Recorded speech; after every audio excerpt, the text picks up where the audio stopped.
a confession to make. I don't really cook.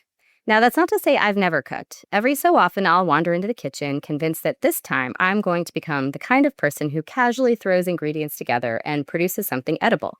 Historically, the results have been mixed. For the most part, I stick with my tried and true meals, which is safer for everyone involved. If I feel the need to be creative, I'll make a bracelet, color a mandala, or reorganize a spreadsheet. Those hobbies tend to have a much lower probability of accidental food crimes. Now, to be fair, the reason I don't really cook is not because I can't follow instructions. In fact, I'm exceptionally good at following instructions. If you give me a recipe, I will read it. Then I'll read it again. Then I'll probably read 3 other recipes and compare them before I start.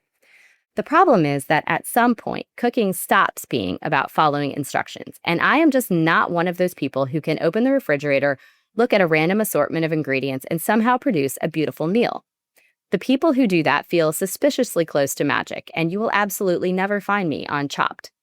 And then, people who actually know how to cook start saying things like, add a little more rosemary, or it just needs a touch of vanilla, or my personal favorite, you'll know when it's ready. Will I?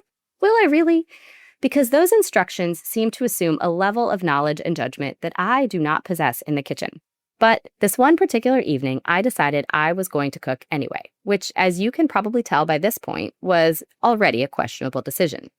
But I had a recipe, and I am very good at following instructions, so I followed the recipe. Well, mostly.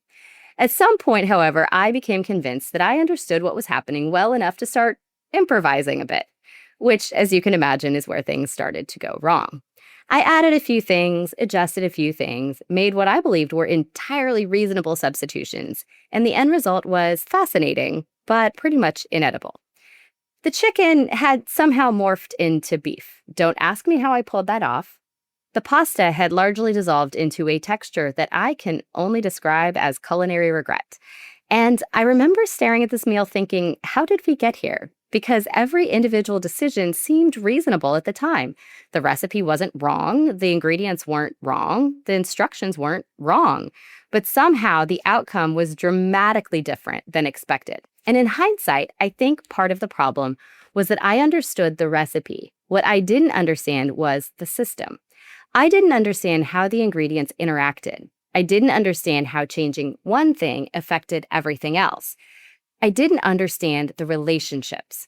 The recipe told me what to do. It didn't tell me how the ingredients would interact. It didn't explain what would happen if the tomatoes were riper than expected, or the sauce reduced too quickly, or that one ingredient would change the flavor of absolutely everything else.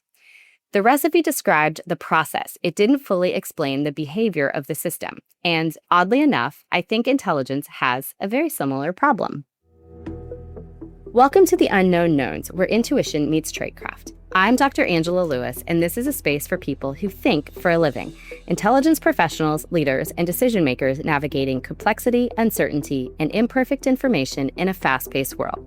Each week, we explore how intuition, bias, and judgment shape the way we make sense of complexity and how to get better at it.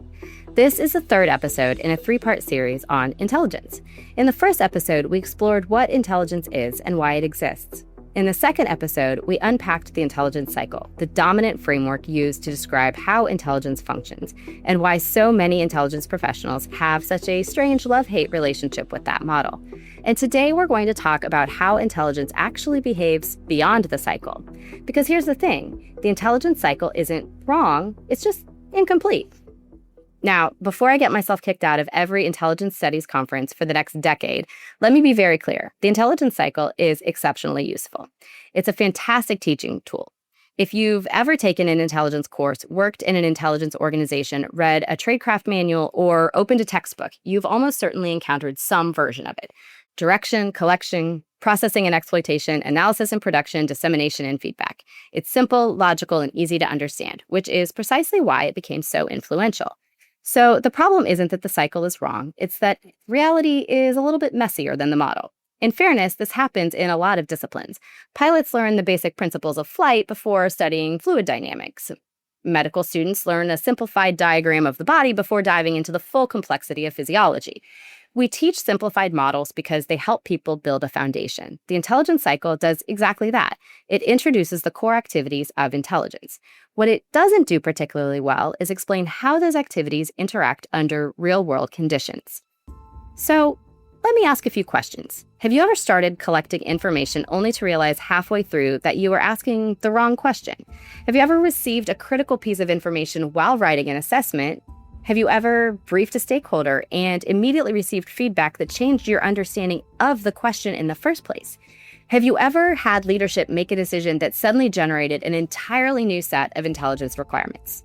Congratulations, you just violated the linear nature of the intelligence cycle. Okay, that might not be exactly right. You didn't violate it. You just experienced reality, because intelligence rarely moves neatly from one stage to the next. Collection influences analysis. Analysis reshapes collection. Dissemination changes leadership priorities. Leadership priorities generate new requirements. Requirements alter collection strategies, and all of this is happening simultaneously. The cycle makes it look like intelligence is a relay race. One person hands the baton to the next, and then the next, and then the next. In practice, intelligence looks much more like a group project where everyone is talking at the same time and somebody keeps changing the assignment, which, if we're being honest, is actually a pretty accurate description of intelligence. A while back, I did an episode on systems thinking, and one of the ideas I talked about was the concept of invisible strings. The idea that outcomes are often shaped by relationships that we don't immediately see. Pull one string and something moves somewhere else. Sometimes immediately, sometimes months later. Intelligence works the same way. The intelligence cycle shows us the boxes. Systems thinking helps us to see the strings connecting them. Let's imagine a CEO becomes concerned about geopolitical developments in China. The company doesn't actually operate in China. Its assets are primarily located in the Middle East and North Africa. But the CEO is worried about how shifts in China's economy and foreign investment strategy might affect Chinese investments throughout the MENA region. Leadership asks what seems like a relatively straightforward question. How could developments in China affect our operations over the next 12 months? Collection begins. Analysts start reviewing economic indicators, investment flows, regional political developments, Chinese infrastructure projects, and security reporting across the region. But as the analysis develops, something interesting happens. The evidence doesn't point to one likely scenario, it points to several possible scenarios.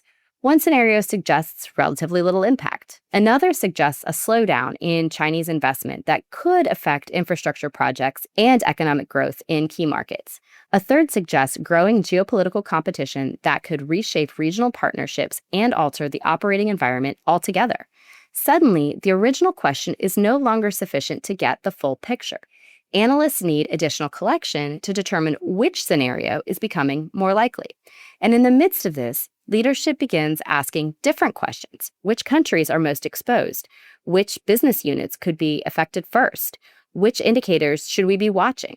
Collection priorities shift. Resources are redirected. And in the midst of all this, new stakeholders enter the conversation. And all the while, the original intelligence requirement hasn't disappeared. But the system has adapted around new understanding. In this scenario, analysis didn't simply occur after collection. Analysis changed collection, which changed requirements, which changed what would eventually be disseminated. The intelligence cycle suggests we collect information to answer a question. In practice, some of the most valuable intelligence work happens when new information forces us to rethink the question itself. One question becomes several. One line of inquiry branches into multiple possibilities, and each new insight reshapes the system that produced it. That's the complexity that the intelligence cycle struggles to show. And if this sounds like I'm picking a fight with the intelligence cycle, I'm actually in pretty good company. Over the past 2 decades, a number of intelligence scholars have made similar observations. Arthur Holnick argued that intelligence is not a neat sequence of stages, but a set of overlapping and interactive activities. Mark Lowenthal acknowledged that while the cycle remains useful as a teaching tool, intelligence work itself is far more iterative and recursive in practice. Robert Clark's target-centric approach moved away from linear processes entirely, emphasizing the continuous refinement of understanding as new information becomes available. And scholars such as Peter Gill, Stephen Barron, Mark Fithian, and Locke Johnson have all highlighted the extent to which intelligence is shaped by organizational dynamics, decision makers, politics, competing priorities, and uncertainty. In other words, the field has been slowly moving in this direction for years. The disagreement isn't really about whether intelligence is more complex than the cycle suggests. Most scholars already agree that it is. The question is what we should do with that realization. Now, if you've listened to my systems thinking episode, you'll remember a core principle.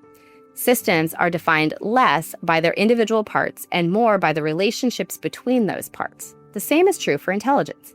The intelligence cycle encourages us to think about direction, collection, processing and exploitation, analysis, and dissemination as separate activities. But intelligence doesn't emerge from any one of those activities alone. It emerges from the interaction between them. And that distinction shifts our focus from what's the next step to how is this influencing everything else. And suddenly intelligence starts looking less like a process and more like a living system. One that is continuously adapting to changing information, changing priorities, changing technologies, changing stakeholders, and changing environments. Now, you might be thinking, this is interesting for Intel professionals in general, but why should leaders care? Well, because systems thinking changes how we understand intelligent success and failure. When something goes wrong, our instinct is to identify the stage that failed, bad collection or sources, poor analysis, dissemination that didn't reach the right people in enough time. Problem solved. Except many intelligence failures don't originate in a single stage. They emerge from the structure of the system itself. Maybe the requirements were unclear because stakeholders weren't fully engaged. Maybe feedback loops were weak because teams were operating in silos. Maybe incentives encouraged speed over rigor. Maybe everyone was solving the wrong problem. The question shifts from who made the mistake to what conditions made this outcome likely. That's a fundamentally different leadership conversation, and likely a more useful one. There's also one more thing that the cycle struggles to capture. It implies that intelligence observes the environment, but intelligence-informed decisions change the environment. If a company exits a market, enters a new market, shifts suppliers, relocates personnel, or changes investment strategy based on intelligence, those decisions alter the conditions the intelligence team is actually trying to understand. In other words, we're not just reading the environment. The decisions that are being made based on intelligence are actually actively altering the environment. Now, this all becomes even more important in the age of AI. 20 years ago, most intelligence work lived primarily in human heads. Today, parts of that cognition are distributed across analysts, databases, dashboards, algorithms, machine learning models, search engines, and AI tools. No single person holds the entire picture, which changes the challenge from producing intelligence to integrating it, making sense of it, governing it, and ensuring that humans and technology are working together in ways that produce insight rather than confusion. As I've mentioned before, this new context doesn't eliminate the need for human judgment, but rather increases the need for integration. And integration is fundamentally a systems problem. So where does all of this leave us? The intelligence cycle remains a useful teaching tool. It helps us understand the major activities involved in intelligence work, but it doesn't fully explain how intelligence behaves in practice, because intelligence isn't simply a sequence of steps, it's an adaptive system. A network of people, technology, decisions, feedback loops, assumptions, priorities, and environmental influences all interacting simultaneously.